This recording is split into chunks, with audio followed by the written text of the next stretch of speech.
Today we are going to go to an auction, and I first went in, and this was an outbuilding, and they had these vintage spice containers, and they had this giant pressed stone antifreeze do not touch note on this thermometer. And I'd seen some of the pictures, and there was this more ice cream, do not touch, it's double-sided. They had pictures of some of the items online. So I knew what some of the things would be at this auction, but then when I went inside the house, I was like, wait a minute, you guys didn't put all the photos online that I'm seeing here. I don't know what some of this stuff is. I know that some of it was coffee grinders and machinery, trivets, but here is the outbuilding that they had some of the items. This was in the garage. It was a wig container. And then when I turned around, on the table was all this vintage Christmas. And I waited and waited and waited and waited and waited almost till 3 o'clock. I got there at 8 o'clock and they still hadn't gotten to this. So unfortunately, we'll just have to look at it together. I would have taken all of the Christmas. Look at those, that box. So it wasn't train lots this time that they were auctioning off. Just this auctioneer has a reputation for doing things individually. And, you know, if there were 15 trucks or cars, toy trucks and cars to auction off, they will do one at a time. But it's their prerogative, it's their business. I knew going in that it would be slow going, but I did win some really super duper things. I am going to put on the screen the prices of things that when I was there. I didn't throw away my notes this time.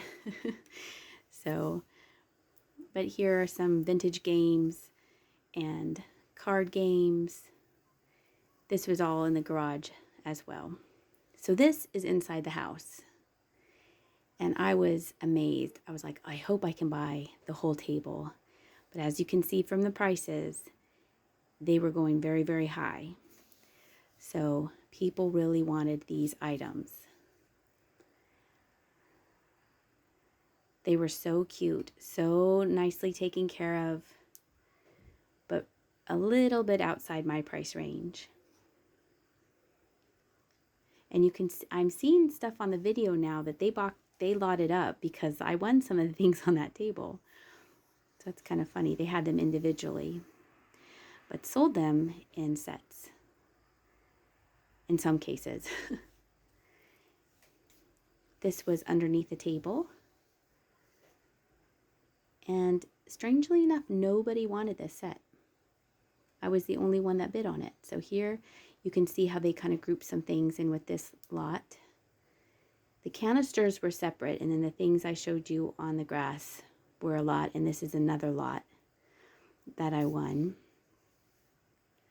And then I wanted this one, and if you wait till the end of the video, I'll show you why. I wanted just this one celery dish. And then I won this kangaroo. It's a dresser organizer. And here is an example of the auctioneer auctioning. 3 trivets. There's an Enterprise in here and all. There you go, and the 3 trivets there. Somebody make $5 there too. $2 over $2 bill. $1 on all the trivets there. $1 leave it on the bill. $1 on all the trivets there. $1 leave it on the bill. One half a dollar. Half dollar, half a dollar right there. $2.54. So the pro was that he was slower in auctioning, so it was easier to understand right off the bat. But the con was that it went so slow. But that's okay. It was a gorgeous, beautiful day. So here I went back into the house to show you some other things that I hadn't seen before, and also to scope out what things that were coming up next. So she had a nice selection of Pyrex. There were these juice glasses. I think more were wrapped up in the tissue paper. This was back in the garage. I was hoping they would get to the Christmas, but they didn't. And I didn't think I had shown you this before. There were some vintage records. I like the graphics on these. I would have bought those, but that's okay. Don't say shoulda, woulda. It was nice to be outside and I did run into a few people that I knew from auctions before and to catch up with them. Here were some Halloween costumes. Beatnik, and I think that has the Ben Cooper, 69 cents. They were in pretty good shape for being plastic face masks. I think there were also some more clothing underneath there. And then this was some furniture that they had. Let's see, I go around and there's a little baby doll inside this stroller. It's really cute. And they had some chairs and another little cradle. So it was a nice auction.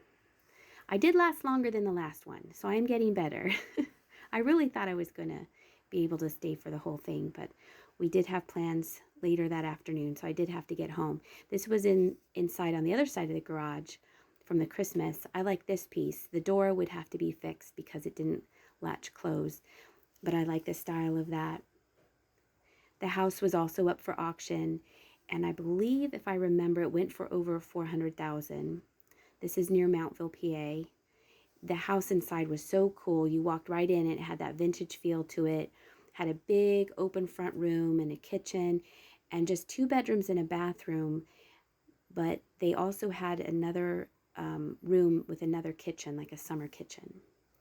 So that was the auction. Stay tuned for my haul. All right. So this was in a lot at the auction, and it was under a table, and it was in a big box, and you only saw 4. But after I won it, I opened up the cookie jar, and the tea was inside, or the coffee. I can't remember which. So when I had looked at this before the auction started, I thought, oh, it's just USA pottery, no big deal, because it had a USA on the back here, right there, USA. However, on one of these, I don't remember, I think it's the cookie jar. Let's see if I was right. Yes, on the cookie jar here, you can see that it says Treasure Craft USA. So that makes it even more exciting. I think this is pretty special because you can tell it was loved and well used. Loved because she put tape here to protect it from being overused. And the only drawback here is that on the sugar, there is some wear here. So I don't know what happened, if it's from cleaning it or what, but these probably will be listed and they will be sold separately because think of how huge and heavy that box would be. So those are the canisters that I won. Oh, and I won them for $1. So that's 20 cents a piece. So that's a pretty good deal. This is an Anchor Hawking Manhattan clear glass ribbed tilt ball pitcher, and it was in part of a tray lot that I got at the auction. It needs to be cleaned up a little bit more here. Now that I see it in the photo booth box thing here, I see that I need to do a little bit more deep clean scrubbing, but it has no chips or cracks, and I like the size of it, and I like that it tilts forward. This was also part of a box lot. This is a blue iridescent, kind of a lusterware. You can see with the light shining on it, how it reflects it. This is called the Pantry Parade. And it is a nice little creamer, well, large creamer, small pitcher. And there are no chips or cracks on that. It's such a pretty color. It's kind of dark here. Let's see if I can lighten up my camera. And so you can see, there we go. Whoop, there we go. It's a nice light blue, robin egg blue color. This I bought on its own. This was on the table that you saw with all the teapots, all the animal teapots. And this is a kangaroo dresser organizer. It's from 1956. You can see the date there on the base of the tail. It has been cleaned inside. It's still a little dirty looking on the inside, but I have washed it out. Oh, let's see if I can show you. You're like, can't see it. It's still dark there. It has been washed. Whoops, sorry. It has been washed out with soap and water, but it does show age. It's a little dark in there. So, And there is a little tiny little chip right there. But I was really excited. It was between me and another person. Everyone else was there, I think, for the teapots, as you could tell from the sold prices that I put in the video. They had some really nice china pieces there, Japan, Germany, England, and I was really excited when I saw this because it looked very familiar to me, because I knew I had its match at home. So even when I was at the auction, I went on eBay and canceled this listing because I felt that two would sell better than just one. The graphic in the middle on this one is a little bit lighter than this one. It is the same image, the same design, the same maker.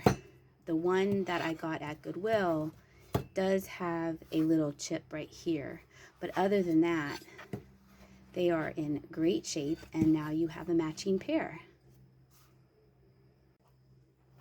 This is a Fire King Cinderella bowl. I call it a Cinderella bowl because the Pyrex bowls are called Cinderella bowls when they're shaped like that, and this is the Blue Heaven design. The graphic is in pretty good shape. It does show some wear on the inside from previous use. I did clean it a little bit with some Barkeeper's Friend. It has no chips or cracks. This creamer and sugar set is marked Nippon on the bottom of it, hand painted Nippon. It is done in the typical tree by a lake scene that you see a lot of, but I really like the colorway. It's like at sunrise or sunset with the birds in the background. There is moriage detailing, and there is just one little chip right here to the one handle, but it is an overall very, very good shape considering how old it is. All of the china was in excellent shape. You can tell that she took care and pride in her china.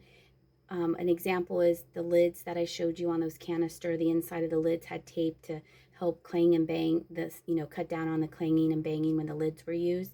So this is a typical lusterware Japan sugar bowl. And when I was cleaning it, it was just a little dusty. I noticed that there was a repair on here. But if you look at that repair, let me focus in on the repair so you can see it. There are tiny little pieces that they tried to glue back together. So you know that this was either a favorite or a prized possession, or they just loved it so much. It is marked from Grandma Good on the bottom. I see a little marking here of in Japan. So I might take that off to see if it says Occupy Japan. I don't think it's Nippon. I don't think it's that old. But despite the chip on the lid, you can't see it from the top because it's on the side here. See? It's so pretty. I consider this piece more contemporary because it is marked Made in China on the bottom. But it is a nice little individual teapot that has no chips or cracks and has a cute little floral design on it. There we go. So it's a sweet little piece. I like the shape of this creamer because it is diamond shaped or square shaped if you put it like that. It does have a hairline crack that you can see. Well, it's not, yeah, it's right there. You can see the staining right there. And you can see it on the other side. And the mold mark on the bottom, you can see it on the inside as well. So I don't know if I would use this for my creamer. It would make a nice little display piece, or you could put, silk flowers in it. I like the shape and the color, the blue to the white. We are getting down to the final pieces. Here was another sugar in the shape of a raspberry. It came with its spoon, so that's always exciting. There is a hole in it, so it matches, but I'm not quite sure because of the hole that maybe this originally went with this piece. There is a little flaw there that's not a chip, and it is more contemporary. Still a very cute piece. I do like to buy vintage, but you know, sometimes the contemporary pieces are awfully cute too. And next up, I'll show you another of my favorite pieces. Besides the kangaroo, which was my favorite piece, this was my second favorite piece. It's so sweet, and it comes with a glass spoon, and it is marked made in Japan on the bottom. It has no chips or cracks. And look at the little bee on the lid. It's so sweet. And it will come with this glass spoon. And to put into perspective how small this piece is, this is a Occupied Japan miniature tea set. And when I got it, that lid was on there. And this was dusty on the inside. So that makes me think that they were using this lid for a while. But you can see it doesn't fit well, but it fits perfectly on the sugar. So the teapot is missing its lid. And unfortunately, it might have gotten broken at some point in time, because you can see right above my fingernail, there is a crack to this handle. So this is super cute, though. You can see that this is marked Occupied Japan. It would still make a really sweet, whoops, these pieces are so tiny. It would make a really nice display piece.